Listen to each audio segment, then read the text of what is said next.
열방의 재물이 여러분들에게 오므로 풍성해지는 부요의 복이 모두에게 있으시기를 예수 그리스도의 이름으로 축원합니다.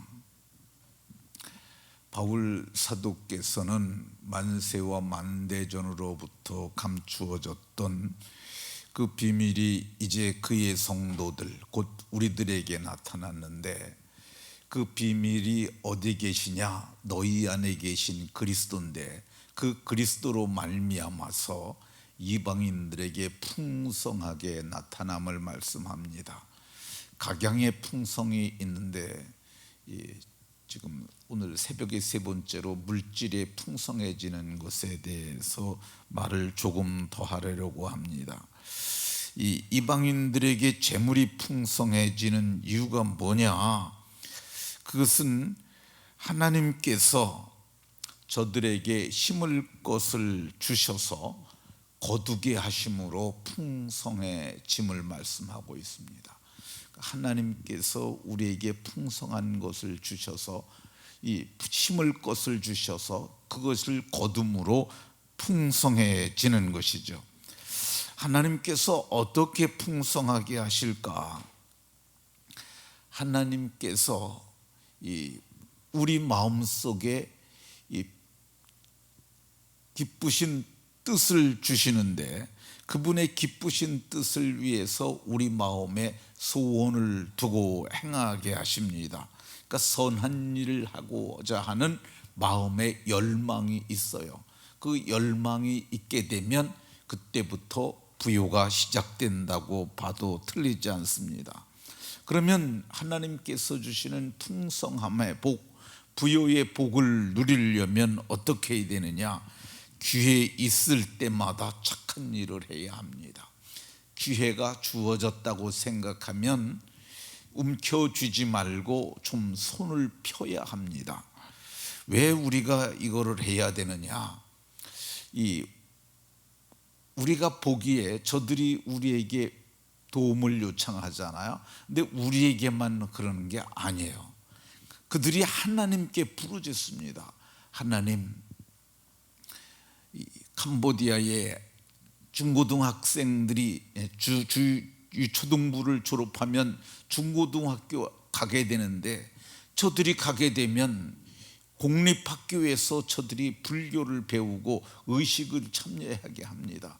하나님, 우리에게 은혜를 허락하셔서 중고등학교 짓게 해달라. 근데 그들은 지을 만한 여력이 없어요. 그러니까 그들이 요청을 하는 거예요. 하나님께 기도하고 팜프렛을 만들어서 돌리면서 누구 도와줄 사람 없어 하고 요청을 하는 거죠. 근데 하나님께서 그 요청을 받으면은 기도를 하나님께서 받으시잖아요. 그럼 하나님이 누구를 시켜서 이 일을 할까 하고 찾으시는 거야. 근데 내가 여기 있습니다, 내가 그 일을 하겠습니다 라고 나서는 사람이 있어야 되는 거죠. 근데 하나님은 그 일을 하게 되면 그에게 복으로 갚아주시기를 원하는 거야. 그러니까 이게 하나님의 순환의 원리라고 할 수 있어요. 그들은 기도를 하고 요청을 하면 하나님께서 누구를 감동해서 이 일을 할까 하고 그를 감동하면 그들이 그 일을 함으로 복을 받게 하시려는 겁니다. 그러면 우리가 어떤 상황에서 헌금을 해야 할까? 어떤 상황에서 심어야 할까?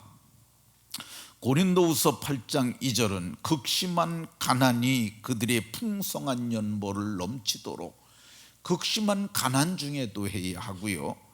고린도서 8장 2절에 보면 환난의 많은 시련 가운데서도 그들의 넘치는 기쁨과 극심한 넘치는 기쁨으로 풍성한 연보를 했던 것을 볼 수가 있습니다.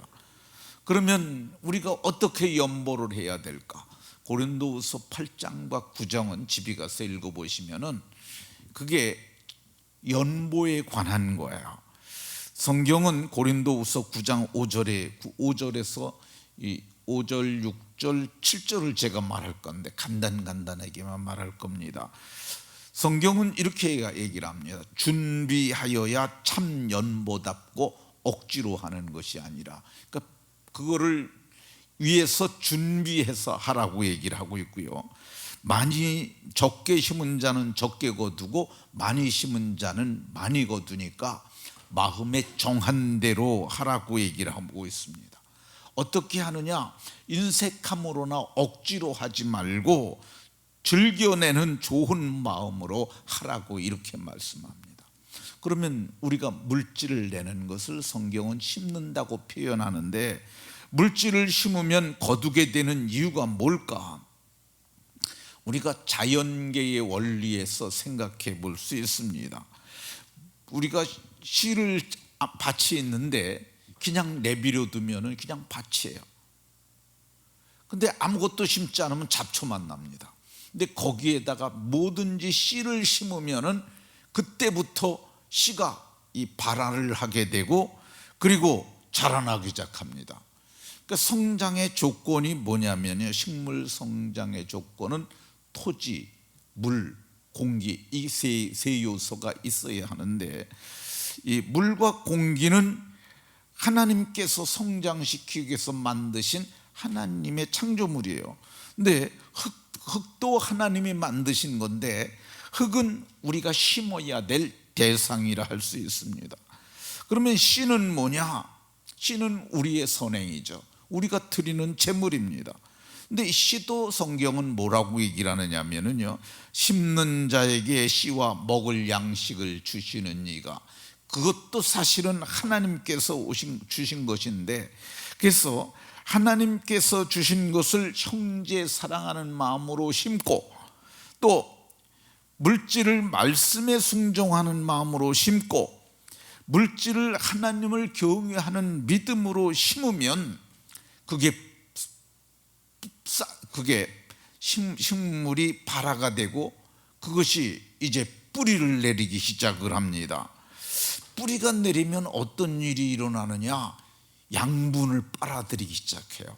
이게 뿌리가 내려, 이게 심어서 씨가 그걸 개밥이라고 하는데 발화가 되는 거야. 그러면 뿌리가 계속 물을 빨아들일 뿐만 아니라 영양분을 빨아들이는 거죠. 그 양분이 성장을 하게 하는 거야. 이 이사야 60장 5절에는 바다의 부가 네개로 돌아오고 열방의 재물이 네개로 온다고 얘기를 하고 있어요.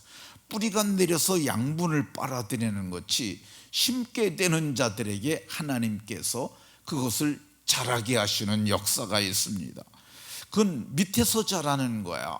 우리 눈에 보이지 않아요. 근데 당장 나타나지 않지만은 분명히 거기서 역사가 일어나고 있는 거죠. 이 위로는 어떤 역사가 일어납니까? 위로는 싹이 나는 거죠. 싹이 나게 되면 이 위에서 나올 때 그게 파랗게 색깔이 변하고 그러는 것이 광합성 작용에 의해서 일어나는 거예요. 그러니까 하늘에서 태양빛을 받고 이렇게 자라는 거죠. 그건 우리가 눈으로 볼 수 있는 현상이죠. 그래서 심는 자들은 어떤 일이 일어나느냐? 빛들의 아버지께로부터 각양 좋은 은혜와 선물들이 저들에게 내려오는 거죠. 근데 그러면 이게 자라는 거잖아요. 근데 자라는 거 누가 하시느냐? 성경이 얘기를 합니다. 물 주고 씨 뿌리는 건 우리가 하지만은 자라게 하시는 일은 오직 하나님이 하신다고 얘기를 하고 있습니다. 그러면 열매를 거두기까지 얼마나 걸릴까? 우리는 착한 일 한 번 하고 나서 하나님께서 언제 복 주실까 이걸 생각을 하는데, 식물도 그러잖아요. 씨를 심으면은 이 눈에 보이기에는 싹이 나고 잎이 나고 꽃이 피고 그 열매를 거두잖아요. 일정의 시간이 분명히 필요합니다. 그러나 분명한 것은 뭐냐? 심으면 거둔다는 거야. 심으면 거두는 것이 자연계의 법칙일 뿐만 아니라 하나님께서 우리에게 주신 영적 세계에도 동일한 법이고, 그것도 재물도 그렇게 거두는 것도 이게 동일한 원리라 할 것입니다. 그러면 우리가 그걸 언제 거두게 될까? 성경은 이렇게 말씀합니다. 땅에서 거둔다고 얘기를 합니다. 현세에서 100배, 100배는 기적의 복이에요. 그러니까 예수님 믿는 사람들은 악착같이 벌어서 잘 사는 사람들이 아니에요. 하나님이 부어주시니까 되는 거죠. 그래서 이 성경이 뭘 얘기를 하느냐, 현세에서는 100배로, 내세에서는 영생과 상급으로 갚아주신다고 이렇게 말씀합니다. 우리의 인생 가운데 이 드라마틱한 역사가 있어야 돼요. 이 인생에 그것이 몇 번만 있으면 아주 훌륭하죠. 우리가 지난 주일에 제가 사사기에서 기드온 얘기했습니다. 기드온은 일생에 단 한 번의 전쟁을 치러서 인생이 뒤집어진 사람입니다. 아주 소심한 사람이었는데 자기가 희생을 합니다. 하나님의 말씀을 따라서 미디안과 전쟁을 치러서 그들의 나라를 독립을 시켰을 뿐만 아니라 그들에게 이 평화를 주게 되는 거죠. 그 일을 한 그 기드온은 어떻게 됩니까? 이스라엘의 사사가 돼서 40년을 갖다 평화롭게 통치했던 것을 볼 수가 있습니다. 우리도 심고 거두는 역사들이 있어야 해요. 직장 다니면서 그거 월급 가지고 절대 부가 쌓이지 않습니다. 그냥 그거는 먹고 사는 거죠. 하나님께서 크게 주시는 그런 것들을 성경은 여러 곳에서 말합니다. 하늘 문을 여신다고 하잖아요. 그 하나님이 하시겠다는 거예요. 성경은 빌립보서 4장 19절에 하나님께서 그리스도 예수 안에서 영광 가운데 그 풍성한 대로 너희 모든 쓸 것을 채워주심을 말씀합니다. 이 복을 경험하는 세대, 그리고 복을 누리는 세대, 그리고 마침내 내세에서는 영생과 상급을 얻는 복이 있으시기를 예수 그리스도의 이름으로 축원합니다.